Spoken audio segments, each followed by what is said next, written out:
আমি আগে একবার বলেছি, আজ আবার গুজরাট এই মাঠে দাঁড়িয়ে বলি, শিবগঞ্জ থানার কর্মকর্তা ভাইরা যারা যারা আছেন মনে রাখবে, আমার বক্তব্যের শুরুতেই আমি যে বিজয় দিবস আপনারা উদযাপন করতে যাচ্ছে, সেই বিজয় অর্জন করতে যে লাখো মানুষ শহীদ হয়েছেন, লক্ষ মাবলিক যোগ দিয়েছেন, তাদের সবার প্রতি গভীর শ্রদ্ধা জানাচ্ছি।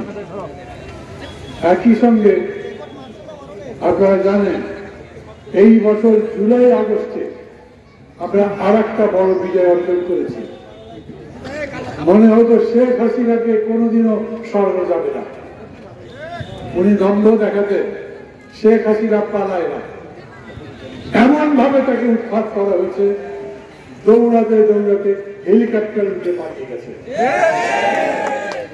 আমাদের সেই বিরাট বিজয় অর্জন করতে আবু সাইদ, মুগ্ধ সহ ১,৫০০-এর মতো মানুষ এই ২০ দিনে জীবন দিয়েছে, তাদের প্রতি গভীর শ্রদ্ধা জানাচ্ছে।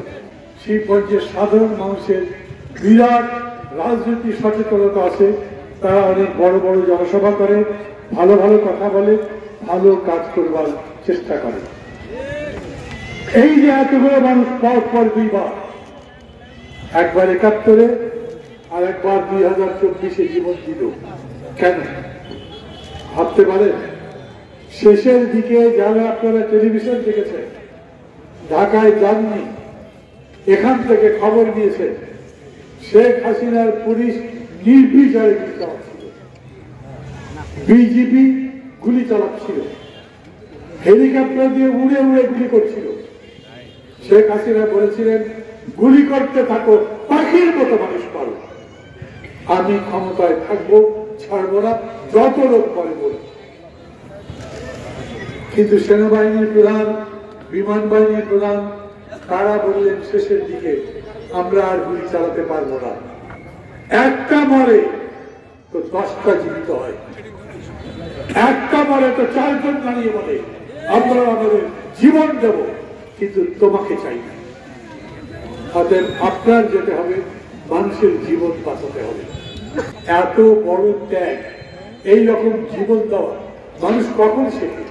যখন মনে করে এই রকম করে বেঁচে থাকার চাইতে সাহসের সাথে মৃত্যুবরণ করা ভালো।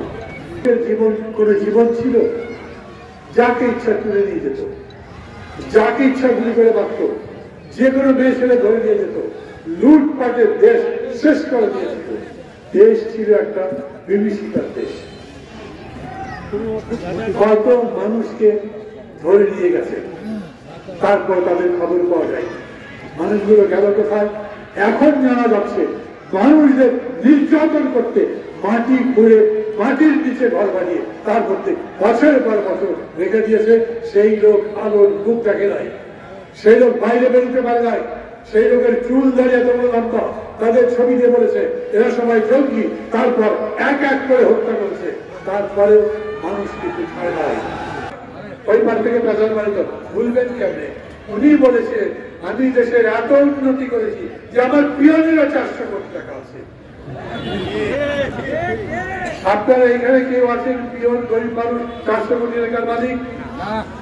শেখ হাসিনা এত বড় চোর, তার পিয়নটাও এরকম চোর, 400 কোটি টাকা গরিব মানুষের, ধনী মানুষের দেশের সম্পদ লুট করে নিজের সম্পদ করেছে।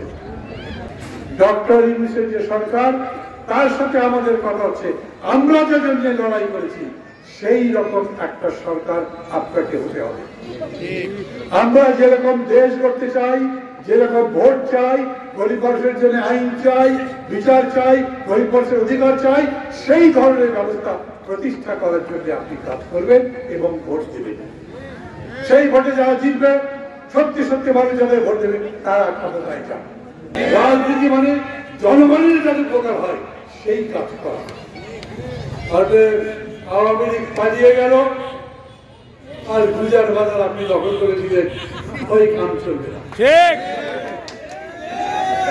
শেখ হাসিনা পালিয়ে গেল, পুলিশ গুলো জুলুম পাচ্ছিল, গুলি করে কত লোক মেরেছে, এখন পুলিশ ঘর থেকে বাড়ি হয় কি জানি। যদি আবার আন্দোলন যখন চলে তখন পুলিশ অনেকে খুলে মেরে ফেলছিল না, ওরা ভয় করে যদি আবার কিছু করে মানুষ মারা বাঁচে, ওরা ভয় আছে।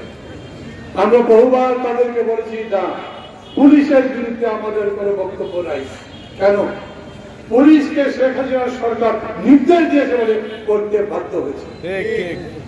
শেখ হাসিনার সরকার যদি নির্দেশ না দিত তাহলে তারা করত না। কিন্তু এই যদি অবস্থা হয়, শেখ হাসিনা যাবার পরে আপনি যে থানার মধ্যে ওসি চেয়ারে যে বসে বসে এই কি আছে কাউ কি কাম অসুবিধা কি, আচ্ছা ঠিক আছে ব্যবস্থা করে দেবো। তুমি তো থানার ওসি নাও, থানার মধ্যে যেতে পারেন, মামলাবাজি করে যার সাথে শত্রু তার নামে মামলা দেয়, ওগুলো চলবে না। আমরা সরকারের কাছে বলেছি ব্যক্তিগত শত্রুতা উদ্ধার করার জন্য যে যার ইচ্ছা তার নামে মামলা দিচ্ছে আর পুলিশকে তাকে গ্রেপ্তার করবে, ওইটা চলতে পারবে না। আমি আগে একবার বলেছি, আজ আবার গুজরাট এই মাঠে দাঁড়িয়ে বলি, শিবগঞ্জ থানার কর্মকর্তা ভাইরা যারা যারা আছেন মনে রাখবে, গত 15 বছরের হিসাব যেরকম হয়েছে, এই যে 4.5 মাস গেছে, এই 4.5 মাসে আপনাদের নামে যদি আবার নতুন করে কোনো অভিযোগ তোলা যায়, আপনাদেরকেও কাটি খানাতে যেতে